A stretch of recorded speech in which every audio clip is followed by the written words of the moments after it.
우선 제가 이 럭비를 하려고 마음먹은 게 직장 생활을 그때 당시 하고 있었기 때문에, 근데 직장 생활이 좀 안 맞던 것도 있었거든요. 5개월 정도 그냥 생각을 많이 했던 것 같아요. 어느 정도까지 해야 될까? 근데 마음 먹은 김에 최고가 돼봐야겠다, 이런 생각을 갖고 했던 것 같거든요. 경기 중에 막 잡아 끌거나 이러는 경우도 있나요? 예전에 같은 이제 국대 훈련을 했는데 한 명 동생이 잡혀 있는데 옆에 옆구리를 찌르더라고요, 장난식으로. 근데 이제 경기 중에는 또 예민하니까 그래서 화가 나서 이제 그한테 이제 화를 내고, 맨날 만나는 선수들이고 친하다 보면은 장난치는 경우는 좀 있던 것 같아요. 경기용 휠체어 같은 경우는 팀에서 각자 다 배급이 되는. 이게 워낙 고가이다 보니까 한 대당 거의 1,000만 원 물가가 올라갔으니까 좀 더 비싸졌을 거예요. 네, 안녕하세요. 저는 휠체어 럭비 현재 국가대표로 활동하고 있는 김영훈이라고 합니다.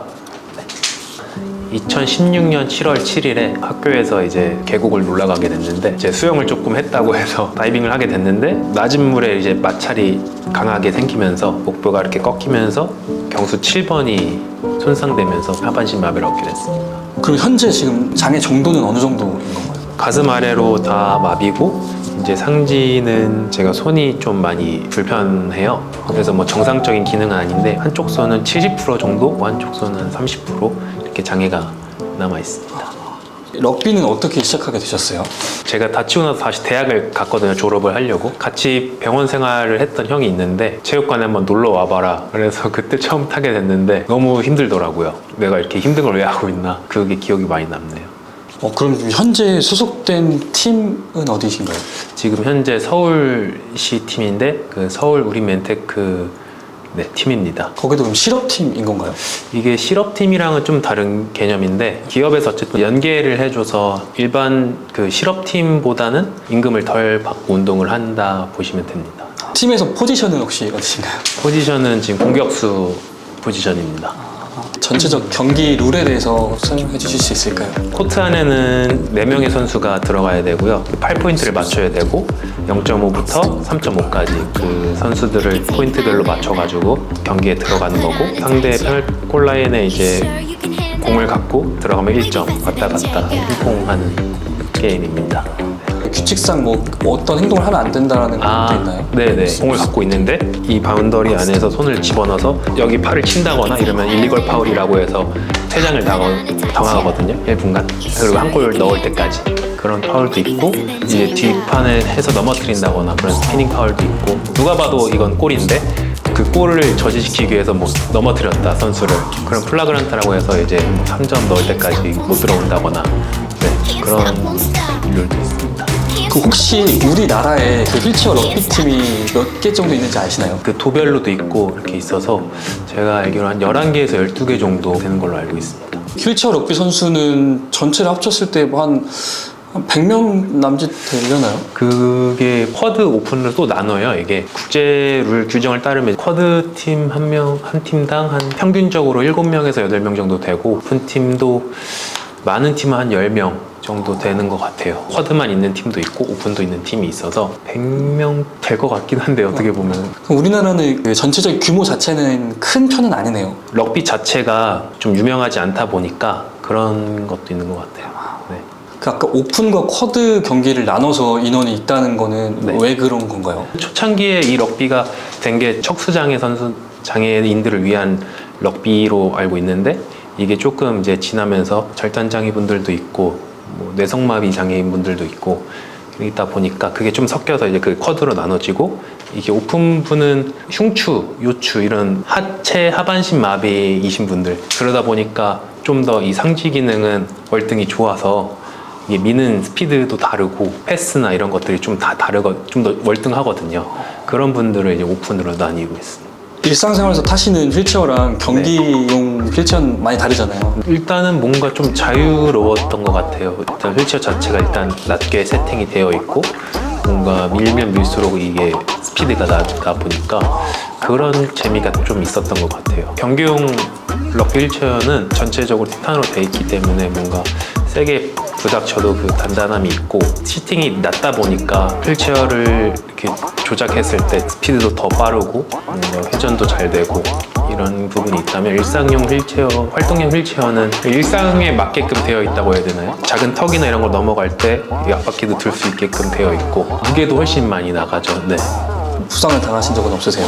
2달 전인가 그 대회 리그 대회를 하면서 한번 넘어졌어요. 근데 이제 주로 선수들이 다치는 부위가 갈비뼈거든요. 넘어지면서 이 휠체어에 부닥친다거나 하면서 이제 이 갈비뼈가 다치는데 저도 거기 그 갈비뼈를 심하게 아프더라고요.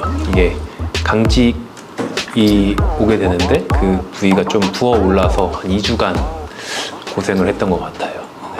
관중들 입장에서 어떤 포인트에 좀 중점을 두고 보면 재밌을까요, 경기가? 저도 단순하게 처음에 봤을 때는 이게 좀 그냥 단순하게 공이 넘어가고 뭐 수비하고 이런 걸로 봤었는데 그 수비수 휠체어에는 갈고리가 달려 있고 그거를 이제 거는 것도 중요한데 수비수가 이제 그 앞에서 가는 길목을 이렇게 만들어주면 공격수는 그 뒤를 따라서 요리조리 피해가면서 그 길을 보고 그 다음에 골라인을 들어가는 게 그 매력적인 것 같거든요. 보다 보면은 길이 보여요. 같이 협력했을 때 그 팀플레이 그런 것들을 보면 좀 더 재밌게 볼 수 있지 않을까 싶습니다.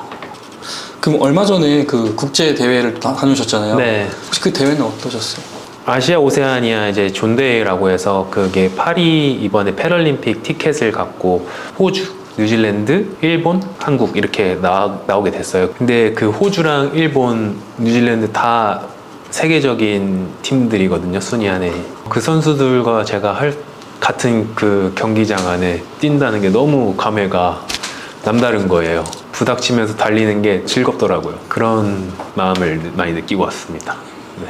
휠체어 럭비에 좀 더 지원이 필요한 부분은 뭐가 있다고 생각하세요? 어쨌든 관심 일단 제일 중요한 것 같고 이번 연도에 충남에서 실업팀이 만들어졌거든요. 경제적인 부담을 줄고 운동에만 전념할 수 있으니까 그런 것들이 좀 많이 필요하다고 생각이 들거든요. 외국 같은 경우에는 스폰서도 많이 이렇게 지원을 해주고 관심부터 좀 많이 다르더라고요. 그래서 이번에 일본에서 존대회를 하게 됐는데 그 관객들이 어마어마하게 많이 오더라고요. 일단 저도 중도로 사고 장애인이 돼서 이제 뭐 시작하게 됐지만 뭐 이제 선천적으로 이제 태어났을 때 좀 기형이 있는 그런 선수들이 있기도 한데 그 친구들을 발굴을 해서 그 시스템에 맞게 계속 관심을 갖게 해주고 뭐 그런 걸 보니까 다르긴 다르구나 이런 게 많이 느껴졌습니다. 그럼 이제 올해 계획은 혹시 어떤 것들이 있으세요? 계획이요? 우선 제가 메달을 한 번도 못 땄거든요. 지금 선수 생활을 하면서 이번에는 확실히 딸 수 있다는 자신감이 있어요. 그래서 국내에서도 이번 리그 대회 때 순위권에 들어서 메달 따는 것과 또 이제 전국체전이 남아있는데 전국체전에서도 꼭 메달을 따는 게 지금 2023년 목표입니다. 네, 뭐 이 영상의 휠체어 럭비에 관심 있는 분들을 보실 거라고 생각이 들고 선수분들도 자부심을 가지시고 네, 저도 자부심을 갖고 운동을 하고 있으니까 다들 열심히 해주셨으면 좋겠고 장애인분들이나 비장애인분들이나 많이 이렇게 시청을 해주셨으면 좋겠습니다. 지금 라이브로도 계속 하고 있거든요. 많은 관심을 가져주셨으면 좋겠습니다.